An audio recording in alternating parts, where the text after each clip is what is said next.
हद्दपार आरोपीची दारूच्या नशेत पाण्याच्या टाकीवरून उडी घेऊन आत्महत्या।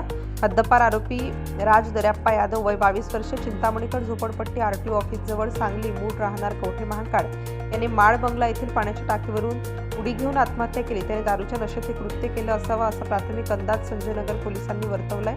माळ बंगल्यावरील पाण्याच्या टाकीवरून एका व्यक्तीने उडी घेऊन आत्महत्या केली अशी माहिती आज 20 जानेवारी रोजी सकाळी 9 वाजता संजय नगर पोलिसांना मिळाली असता काही वेळात संजय नगर पोलीस ठाण्याचे पोलीस निरीक्षक ज्योतिबा भोसले पोलीस स्टाफसह घटनास्थळी दाखल झाले। घटनास्थळी बघ्यांनी मोठी गर्दी केली होती।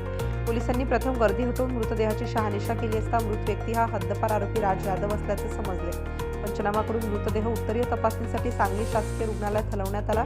मयत व्यक्ती हा सागर लोखंडे या टोळीचा सदस्य असून त्याच्या विरोधात गंभीर स्वरूपाचे गुन्हे दाखल आहेत म्हणून पोलीस अधीक्षक यांनी पोलीस कायदा कलम 55 अन्वये सांगली आणि कोल्हापूर या 2 जिल्ह्यातून 2 वर्ष कालावधीकरिता हद्दपार केले होते। तरीही हा आरोपी बेकायदेशीर सांगलीत आला होता। तो पाण्याच्या टाकीवर एकटाच गेला होता की त्याच्यासोबत आणखी काही जण होते, त्यांच्यात काही वाद झाला असेल आणि त्यांच्या वादातून यादव याला पाण्याच्या टाकीवरून खाली ढकलून दिले असावे असे अनेक प्रश्नांची उत्तरे गुलदस्त्यात आहेत। पण पोलिसांनी प्रथमदर्शनी त्याने स्वतः दारू पिऊन आत्महत्या केली असावी असा प्राथमिक अंदाज वर्तवला आहे। यातूनही शवविच्छेदनानंतर बऱ्याच गोष्टींचा खुलासा होईल असे पोलीस निरीक्षक ज्योतिबा भोसले यांनी सांगितलं आहे।